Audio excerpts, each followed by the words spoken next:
Heating rod দিয়ে জল গরম করার সময় এই ভুলগুলো একেবারেই করো না। নম্বর 1, যদি প্রথমবার হিটিং রড ব্যবহার করো তাহলে বাড়ির সবাইকে জানিয়ে দাও জল কতটা গরম হয়েছে সেটা চেক করার জন্য কেউ যাতে হাত না দেয়। নম্বর 2, যদি গত বছর পুরনো রড ব্যবহার করো তাহলে ভালো করে পরীক্ষা করে নাও কোথাও তার কাটা বা ক্ষতিগ্রস্ত আছে কিনা অবশ্যই দেখে নেবে।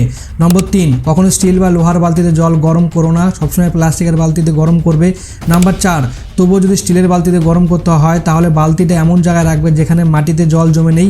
নাম্বার 5, বালতিতে জল খুব কম না খুব বেশি কোনোটাই রাখবে না, কতটা জল ভরতে হবে সেটা রডের গায়ে লেখা থাকে সেটা দেখে নেবে। নম্বর 6, প্লাস্টিকের বালতিতে কখনোই দীর্ঘমেয়াদী হিটিং রড ঢুকিয়ে রাখবে না, কারণ অনেক সময় বালতি গলে যেতে পারে। নম্বর 7, হিটিং রড চালু অবস্থায় কখনো জল নড়াচড়া বা সরানোর চেষ্টা করো না। নম্বর 8, যদি পুরনো রডে সাদা আস্তরণ জমে থাকে তাহলে আগেই সেটা পরিষ্কার করে নাও, না হলে বিদ্যুতের বিল বেশি আসতে পারে। নাম্বার 9, জল গরম করার সময় যদি হঠাৎ বিদ্যুৎ চলে যায় তাহলে সঙ্গে সঙ্গে সুইচ বন্ধ করে দেবে, পরে ভুলে যাওয়ার সম্ভাবনা থাকে। নম্বর 10, তোমার বাড়িতে যদি হিটিং রড থাকে তাহলে ভিডিওতে লাইক করো আর চ্যানেলটা সাবস্ক্রাইব করতে ভুলবে না।